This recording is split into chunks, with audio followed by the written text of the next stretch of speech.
Good day and welcome back to the Herbert Dennard Show. We have with us Starr Hutchings. Welcome. Thank you. I'm glad to be here. Starr, you've been a lifeguard, you've been a CPA, you've done a lot at the bank, you worked at the bank, and you come back to work for your father's and mother's company. Yes. What kind of decisions led you up to that?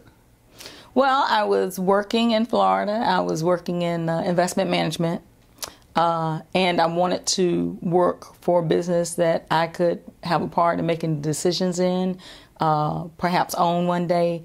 And a family-owned business is a way to do that. Very comfortable setting, more control over my schedule than working for a large corporation. How did you, what you followed in your father's footsteps, more or less? Yes. I was interested in funeral service, but I wanted to do other things first. So once I made up my mind I wanted to come back and be in funeral service, he was a great trainer, a great teacher. And, watching him through the years of how well he'd done and how much he enjoyed the business, I wanted to try it myself. What, I don't know the term you use, what's your title? I am the treasurer, but I'm a licensed funeral director and embalmer. And your sister, Sharon? She's the corporate secretary, and she's also a licensed funeral director and embalmer. And my mother is the owner of the funeral home now. And your sister was an airline stewardess? Yes, she was. She worked for Delta Airlines before she came back in 1989. And now the two of you are running because I think your mother is retired, right? She's retired. So my sister and I operate the funeral home on a day-to-day basis. How are you enjoying the business? I'm enjoying it. It's a great business if you want to help people. Helping them at a time when it's difficult and they don't maybe have the answers and not sure which course to take. So, the training that you learn as a funeral director and as an embalmer really helps people work through the problems and the issues and some of the decisions they have to make at a time when they're very emotional and upset sometimes and maybe not thinking as clearly as they should. Do you suggest that people, if the parents are getting older and everything and sicker, should they kind of talk to the funeral home in advance? Yes. Get an idea? It's difficult, though. A lot of folks who are approaching, an older age do not want to think about it. They don't want to talk about it. So sometimes it's a difficult subject for children to bring up with their parents. But it helps a lot to pre-plan, to make some of the decisions ahead of time when you're level-headed and you can think through, how much do I want to spend? How much do I not want to spend? What cemetery, what church, what type of service do I want? It really helps to do that ahead of time when everyone's kind of not under pressure.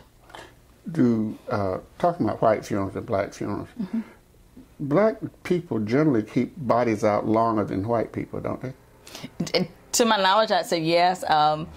Sometimes it's more of, people having to come from out of town and travel in. The most popular time for a funeral is on a Saturday at 2 o'clock in the afternoon. So we set funerals such that people can make it if they've got to travel in. So I think a lot of that has to do with just making sure the relatives are able to get to the funeral. Because I noticed in the paper when I'm reading sometime a white person died, they have the funeral in 2 or 3 days. Black person died, a lot of times it's 5 to 7, sometimes longer. Yeah, and most of it really has to do with making sure that relatives who are out of town have an opportunity to be at the funeral. So you're setting it based on the schedule of the loved ones who are trying to make the service. Okay. You are kind of a remarkable person. You have done so many things. You serve on several boards. Yes. I call it the Medical Center of Central Georgia, but what do you call it? Central Georgia Health Systems Board. It's the holding company that the hospital and the Medicine Foundation, Carlisle Place, some of the subsidiaries of the holding company fall under that company. And you're chair? I chair the board for Central Georgia Health Systems. Awesome responsibility. Yes, there's a lot that falls under that. A lot of meetings. A lot of serious things are happening with healthcare nowadays, and just trying to make sure that all of us are on the right path for what's coming down the pike for healthcare and things that affect the healthcare industry. What other boards do you serve on? I chair the Development Authority of Bibb County. What is that? It helps finance nonprofit bonds for different organizations in town that may have a need to expand. Some of the schools, Macon State College, we assisted Westside High School when their facilities were kind of turned over to Bibb County, so we were involved in that as well. I also serve as National Treasurer for the National Funeral Directors and Morticians Association and the State Treasurer for the Georgia Funeral Service Practitioners Association. How do you come back as a CPA and in Florida, and all of a sudden you are thrust into a lot of areas? You have to balance it. I mean, you really sacrifice some of your personal time. Well, a lot of your personal time is sacrificed. You also have to volunteer. The things you volunteer for are things that will fit into your schedule. Funeral home normally is busy, during the day, 9 to 5. If you've got an organization that has early morning meetings or evening meetings or sometimes lunchtime, that fits into my schedule. So, you just try to pick organizations that you have the time to fit in your schedule and you can properly serve. Back to the funeral business some more. Pre-need, what is that?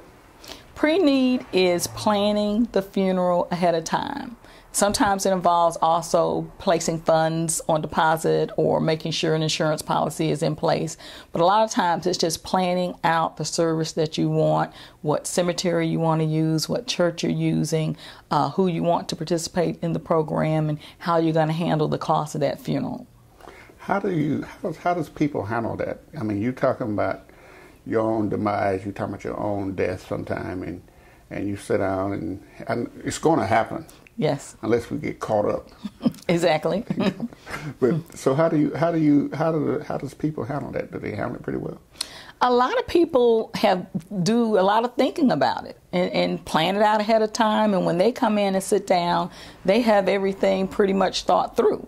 And then a lot of people have trouble just coming to grips with the fact that we're not always going to be here and that you need to plan ahead. If you've got family members that are going to be involved and maybe even several children who may be involved in planning the funeral, it's better sometimes for the parents to plan it ahead and get some of those decisions made so that the children aren't debating, which way mama wanted it or which way daddy wanted it. The parent has sat down and kind of explained to everybody what their wishes are. I know when my mother passed several years ago, I was in the hospital and she was talking, and hospices had talked to me and everybody else had talked to me, and I kind of came to the conclusion it wouldn't be that long. Mm-hmm. I went up to Hutchings Funeral Home and talked to your father, and he showed the caskets, he showed everything, and he kind of walked through it with me, and that was good for me. So when she passed about a couple of weeks later. Mm-hmm. Some of the things and some of the decisions that I had made, I didn't have to go through that then. Yes, and that's the helpful part. You make your decisions during a time when you aren't stressed and you aren't under the pressure and the emotions of someone dying. So if you can come in and kind of step through the process and look at the decisions that you have to make and make some selections ahead of time, it takes a lot of pressure off the family. But a person really do not have to be embalmed, do they? No, I mean, there are different reasons for embalming. If you're going to have a viewing, and if the funeral is going to be several days later after the person has passed, you want the person preserved. So in that case, you do need embalming. If you're going to be cremated, or once in a while you'll have someone who says, if I pass today, I want to be in the ground tomorrow. If you've got that kind of short window, you really don't have to, it's not necessary to embalm a person. So I guess when you don't embalm them, you don't really view the body. You can have a brief viewing. I mean, you wouldn't advise a public viewing like you would if someone had been embalmed. Embalming is going to disinfect the person and sanitize everything. So if you're not embalmed, you're not as, you're subject to have germs or decomposition has started. So it's not as advisable if you have not been embalmed. You would still probably have a brief viewing if the family wanted it, just to give them a chance to say goodbye. Mm-hmm. You You are married. Yes. Your husband from Erie, Pennsylvania. Yes. How does he like Macon, Georgia? He likes it now. I'm not sure he was so sold on it, at the beginning, moving back. And, we would visit often.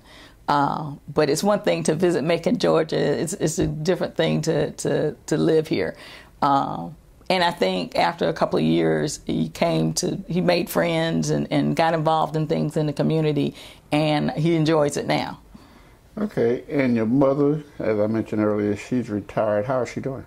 She's doing well. She's, I think, enjoying retirement. She still kind of looks over her shoulder every now and then. She comes down and... She does. She comes down and asks a few questions and checks out things and makes some suggestions for things that need to be changed. So, yes, she is still involved and enjoys it. And you have an older brother, Dr. William Hutchings. Yes. Is he a junior? He's a second. Dr. William S. Hutchings is second, yes. And then after William Hutchings II, who's a doctor, physician, then it's you. Yeah, I'm next, and then Sharon Hutchings, who runs a funeral home. We run it together. Then my sister Suzanne, and then twin brothers who are also doctors in town. Okay, your twin brothers are who? Walter and Warren Hutchings. That's remarkable. So all of your family basically is here. Everybody's here except my youngest sister. She lives in Washington, D.C. She works up there. What kind of work? She's an attorney in communications law. Wow, you guys got doctors and everything. That's remarkable. How has the funeral business changed? The funeral business has become probably more competitive, less traditional. As new generations come along, they aren't as traditionally minded as their parents were. So I would say in that way it's changed. I think cremation is a little bit more prevalent than it used to be. Hutchings doesn't have the place that cremate, does it? No, the crematory, there's a crematory, and one in Bibb County, one in Houston County, one in Jones County, and I know there's also one in Crawford County. So there's some around, but just really one per county right now. So if a person come to you and wanted to be cremated, what do you do? We handle everything and then take the person to the crematory, which is only a block away from us. So it's very convenient for anyone who wants to be cremated for us to handle it, and really for anybody to handle it, because the crematory is in downtown Macon. Then they turn around and do they bring the ashes back to you, or do they give it to the family, or do they bury it, or what happens? Yeah, once the person's been cremated, the ashes are returned to us, and we contact the family. And before cremation occurs, we find out who wants to receive the ashes, or if they want to bury the ashes, or how they want it to be handled. So that's determined before we even cremate. Give me an example. How many cremations take place at Hutchings Funeral Home, probably a year? Any idea? We probably do. What percentage? Oh, the percentage is maybe 10%. Yeah, so it's a low percentage for us. I think the black community is still traditionally a community that buries.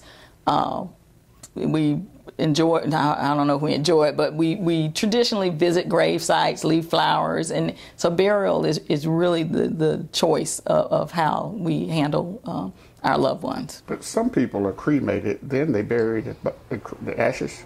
Yes. Not everybody wants ashes at home or, kept around. Some people really want to bury they want to be cremated, but they want a place to be, so they have their ashes buried. Hutchings Funeral Home, where are you located? We're located at 536 New Street. We're downtown Macon. Appreciate you stopping by. Thank you. I enjoyed it. Thank you. And we'll be right back.